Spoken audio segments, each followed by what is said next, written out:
All right, let's do one last example from standard form, and then we will work on vertex form. Okay, so standard form, and this is actually fairly similar to our last example. There's just slight changes in the equation. But I do see I have a positive 2, I'm sorry, 2 examples ago, I guess. Positive 2 out in front, so I'm expecting a parabola that opens up. If I want the y-intercept, I have to let x equal 0. So I'm going to get 2 times 0 minus 0. This is all gone. All that's left is the 1. So my y-intercept is 0, 1. If I want to get the x-intercepts, I'm going to let x equal 0. I'm going to erase some of my writing. 2x squared minus x plus 1. And I think, again, if I've planned correctly, that I made one that didn't factor. I wanted to have a couple of those because they're always harder. So in this case, I'd be looking for factors of positive 2 that add up to negative 1. And I think I'm totally out of luck on that. I can have 1 and 2, which adds up to 3, or negative 1 and negative 2, which adds up to negative 3, but no negative 1. So let's go for our, what do I want to do? I kind of want to complete the square. We can do quadratic formula, use whichever you like. I want you to practice both, but I know complete the square is one that people probably need the most practice with, so let's do it. So I'm going to subtract the 1. I'm going to factor out that 2, or just divide out the 2 completely. It's up to you. People were having a little trouble keeping track of the different methods, so if you like factoring out the 2, factor out the 2. We're supposed to cut b in half, which is going to give me negative 1/4, and square it, which is going to give me 1/16. So I need to add 1/16. To balance that out, I would add actually 2/16, right, to the other side, which is 1/8. Okay, so I have 1/8 minus 8/8, which is negative 7/8.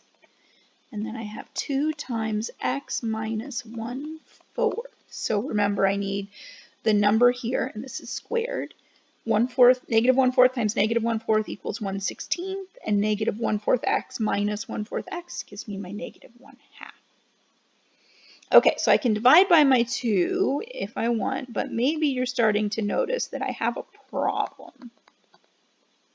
Minus 1/4 squared. And my problem gets really obvious right here. If I try and square root this, I'm in big trouble. You can't square root a negative number. This is telling me that my equation that I started with back here has no solution. In terms of graphing, what that means is that there are no x-intercepts, no zeros, no roots. Those words all mean the same thing. We don't cross the x-axis, which in some sense means we have less information to help us get the graph.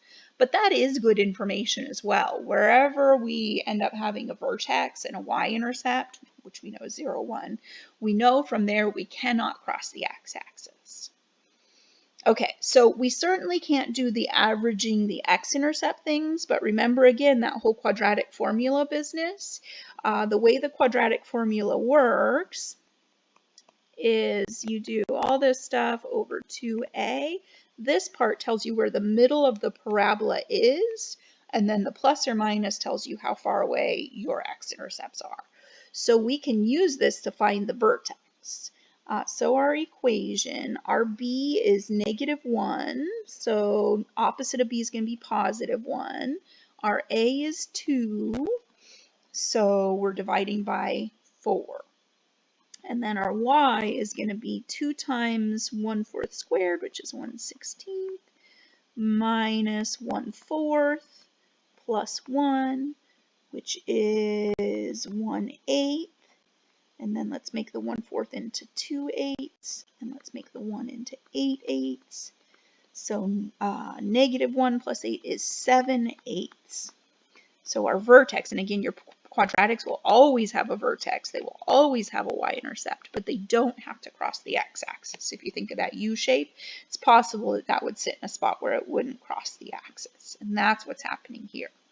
So to start to put this together, my intercept is at 0, 1. Okay, so let's see. I don't get to cross the x-axis, and these points are above, so I'm not going to really give myself room down there. I know I cross the x-axis at 0, 1, and I have a vertex at 1/4. 7/8, which is just going to be shy of 1. So I'm making my scale not very big, or very big, depending on how you think of it. I'm zooming way in since these values are kind of little. So I can actually get a pretty good rough sketch even from this. This I know is my vertex, and I have to open up, so I know I should be doing something like this. But remember, you also always have the option. We know h of x is equal to 2x squared minus x plus 1, I think. Let me check. Yes. So you could plug in any number you want. For example, I could plug in 1 and say I get 2 minus 1 plus 1. So we go through the point 1, 2, since these are going to go away. So I could use that as well. So if you're ever getting stuck, you can always go find more points. In particular, when your graph doesn't have x-intercepts, you might need that little bit of extra info to help you out. So there's the graph of that one. Okay, thanks for watching.